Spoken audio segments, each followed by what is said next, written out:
What is up, Need for Speed racers? I am Alex Cornnut, your wheelman, and I've got a tuning video for you. I've been recently leaning into the grip tuning aspect of the game. I think it's really good. I think it's a lot faster than the drift builds. And so in the spirit of that, I've been building grip cars for all these different classes. And I think the Lotus Exige is amazing in the A+ class. What I'm going to go in is I'm going to show you. I go by rating, and we go to the 209s. That's these three cars here. So we want to look at our horsepower. This Eclipse got 362. The S2000's got 372. Exige's only got 270. Horsepower is not what we're looking at. Let's look at that torque number. This has got a max torque of 331. The S2000's got 234. This has got 289. The Exige is a very lightweight car. The Eclipse on paper looks good. It's actually Garbo. It's not a good car. I was driving it and I'm not happy with it. But let me show you the build on this car. The quarter mile in the Eclipse is 13.1, 12.7 for the S2000, 11.7 for the Exige. Do you see where I'm going with this? This car gets out of corners like a madman. 0 to 60 in 3.3, 4.3, 4.9. Your quarter mile times and your 0 to 60 times are what really matter. Now, the Eclipse will do 185. That'll do 168. Our little Exige only does 140. So you pay for it on the top speed. This is another one of my Cornnut tunes where I've taken the transmission, I've gimped the car by putting in a lower tier 1, but in doing so, it allows us to slam a lot more horsepower and performance into it. So for the engines, I believe it is the stock motor. I try to use the stock motor for you guys when I'm tuning up the cars because it's expensive. To switch the motor for more power is expensive, and money is a resource that is hard to get in online play. And so I try to set it up to where if you guys are watching these videos and you're looking up stuff on a budget so that way you can build something that's competent and competitive without spending a fortune, hopefully these will kind of do that for you. So we've got the sport motor, 261 brake horsepower. It's the 2.0 i4, which stands for inline 4, 2.0 liter. I believe it is the stock motor that comes in it. We then go into our parts. You leave the intake alone, basic. ECU, basic. You get to do 1 over on the fuel system. You get to do, don't touch the exhaust. So we're already cheap. The root supercharger, that is equipped. We get to do the Pro NOS. You're going to go into chassis. You're going to go over here to the Elite suspension. I want to do road, but it doesn't keep it in the A class if I do. So you got to just do the regular suspension. You have to do regular brakes or keep regular brakes. Tires are important here for these grip builds. So I go get the Grip Elite tires. From there, we do keep the regular clutch, the Pro clutch. We go and we get the 6-speed transmission. That's what it comes with, or no, I think it comes with the Sport. We go to the 6-speed, and then the Elite differential. For the auxiliaries, I like to run grip and near miss. So we've got the grip, and then the near miss is in our other slot. That's why it's restricted. But other than that, it's pretty straightforward. Let me go back to the engines and make sure that I don't have one of these. Okay, we did go over one engine. That's right. I apologize for my comments earlier saying that I did tune up this motor. I couldn't get the same torque out of this car with this motor, and it just wasn't as fast. So you are going to be going 1 motor over to the 2.0 liter.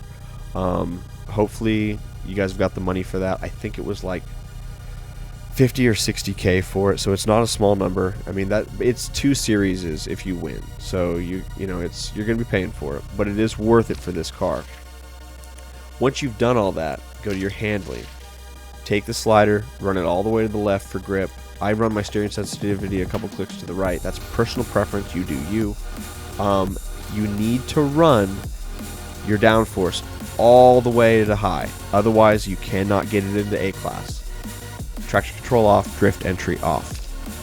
In doing that, you're able to put that motor into the A class. Otherwise, everything else is going to put this into A plus or S. And so I built this car based on that max torque figure because I wanted to be able to get out of the corners as fast as possible. I mean, we've got more torque than we have horsepower in a little car. This thing hooks. And so that's the build. That's how you set it up. For now, I'm going to actually take it online, and I'm going to show you how it performs. I want you guys to see how well this does.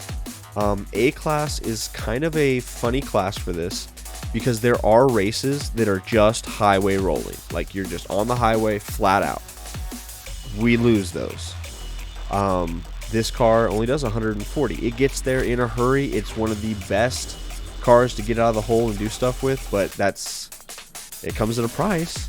We're not able to compete on those big highway long races, and so it's a little frustrating on those. You're gonna just sit there and be bouncing off the rev limiter, and these guys are just gonna be pulling on you, and it's frustrating. But that's only one race out of the 3, right? So you do that race even, you won't get last. You'll usually beat someone if you're running clean. But the other 2 races out of that group are going to be shorter sprint races with lots of corners, and that's where you're going to win. You will literally get first in those 2 races, and then it doesn't matter how the other one goes because you'll have enough points that you'll probably win the series. So just keep that in mind.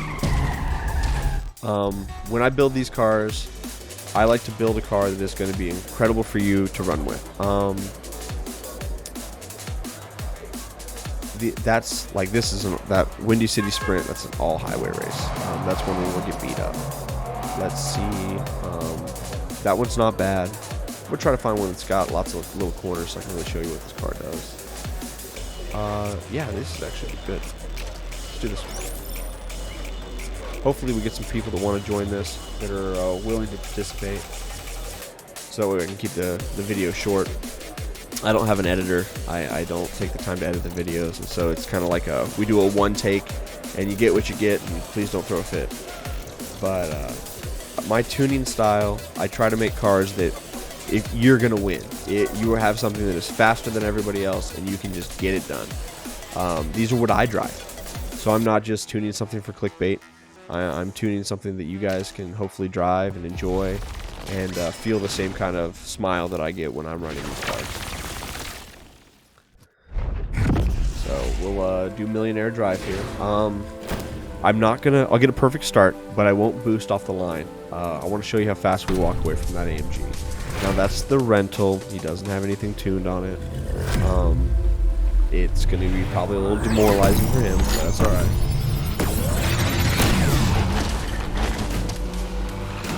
He didn't get a perfect start, so we're just walking right now. It's a grip tune. You can just steer. You don't have to brake on too many corners. There's not much you have to do other than just drive the car. You have to brake here. It's a tight corner. Get that ×2 mini turbo. That's one thing about the grip tune and the near miss. If you're chaining those things together, this car really does get quite fast. Brake on entry, turn in. As soon as it starts to turn sharper, that's when you get back on the throttle. It's the fastest way through a lot of corners.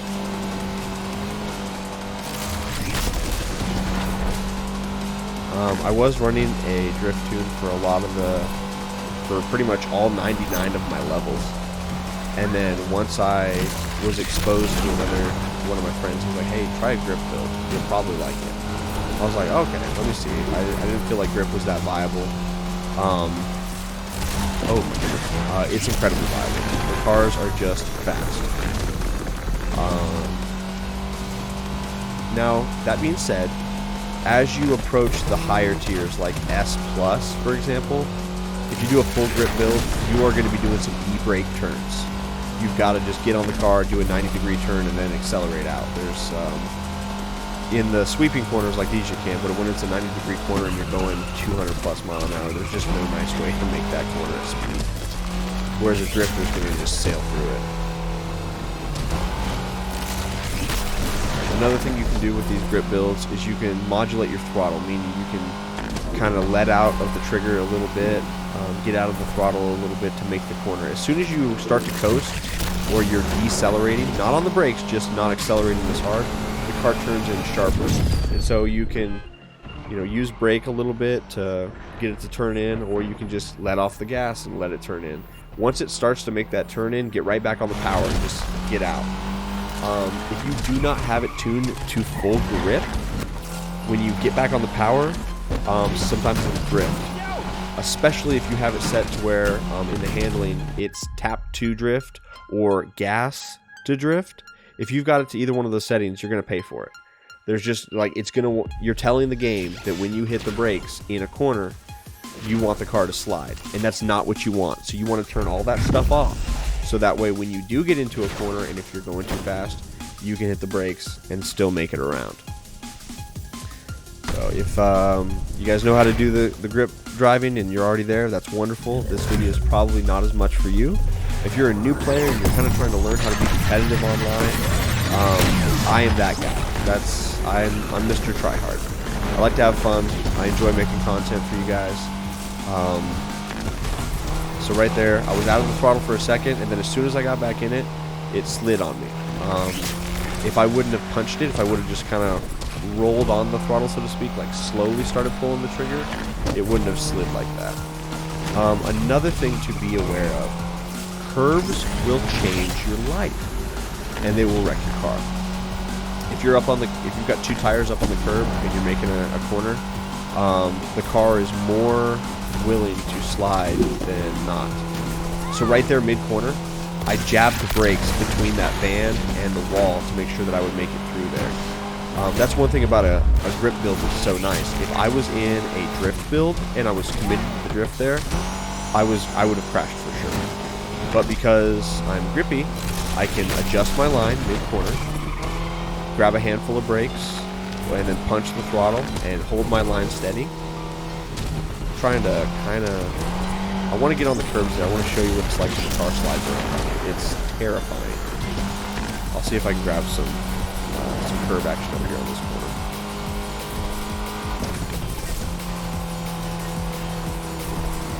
No, it's too far for the apex.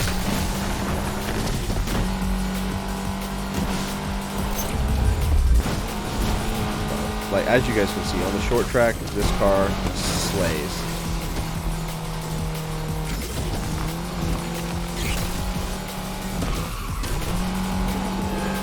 So right there, I just got out of the gas for a little half second. Okay, that was a good example right there. I turned a little bit, got off the gas, turned in, and it got a little loose. That will happen, especially on tighter tracks like this. So just be cautious when you're driving. If you're being smooth with the throttle application, you're being somewhat smooth with your braking application, the car's going to react and do what you want it to do. So if you get one and it's really, really twitchy, maybe turn down your steering sensitivity a little bit, back it up from being high, turn it back. That's one way it'll make the car a little smoother. What I have found is, imagine the steering sensitivity like this. If it's all the way the slider is to the high part, and these are your front tires, when you hit the thumbstick, it immediately flicks the tires that way. And so it's like it doesn't roll, it doesn't, like if you were holding the steering wheel and you were turning, it's turning the tires as you're turning the wheel. Well, when you hit the thumbstick, it's like, boop, immediately all the way over, boop, immediately all the way over. So it's going to make the car really twitchy. If you turn that slider the other way, make it lower, when you hold the thumbstick all the way over, the tires gradually increase their radius. And so having a smooth transition is all going to be based on your preferences.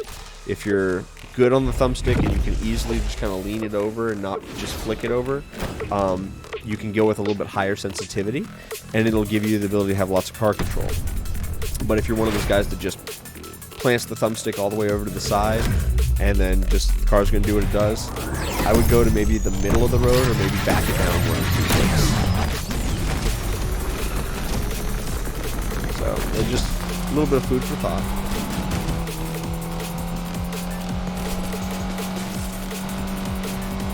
This will be one of the races that this car does struggle on a little bit, because we are going to hit top speed for the first time. And we'll probably hit it a few times. Like, so down the hill right here, we just barely hit 140. Topped out the car.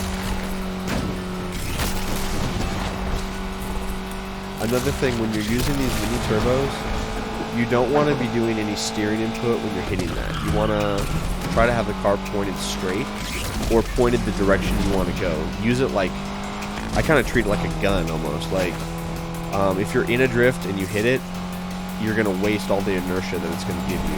You want to point and then shoot. See how it's all flicky like that? That's me going thumbstick, lock, lock, lock, lock, and it just makes the car really twitchy. If I had the steering sensitivity turned down a little bit, I wouldn't be experiencing that.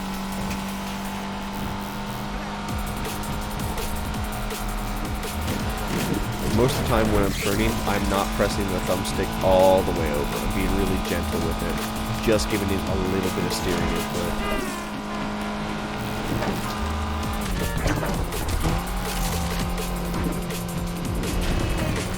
So point, shoot.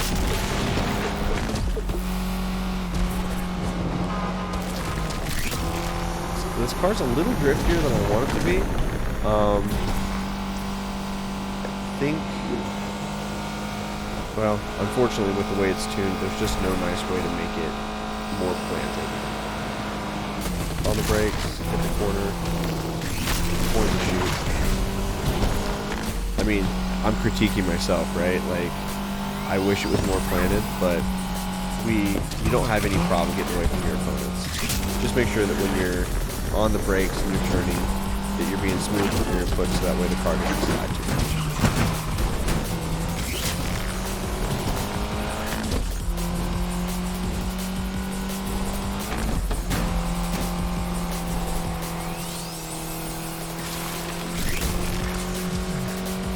I know these videos get a little long with the racing afterwards, but I want to always show you how the car actually performs. To just do a tuning video without showing you that I'm actually driving the car and what I do with it, it's kind of, I don't know, I feel like it's cheap out, right? Like, yeah, the video is shorter, but if you're here, you're learning, what's another 10 minutes to watch the car actually be used? And you can quit watching the video at any time, right?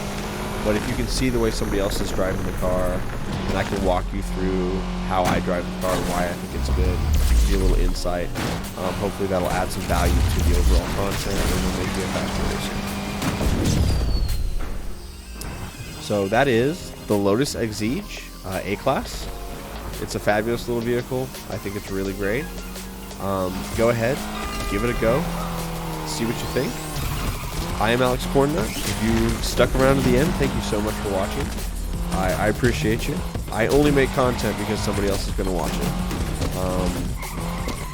Like, subscribe, leave a comment. I'm new to all of this. I'm a new YouTuber, I'm a new streamer. And so kind words, they keep me going. And I get messages that say keep it up and different stuff, and it's good. It makes me feel good. So I thank you. I appreciate you guys watching the videos, and we'll see you on the next round.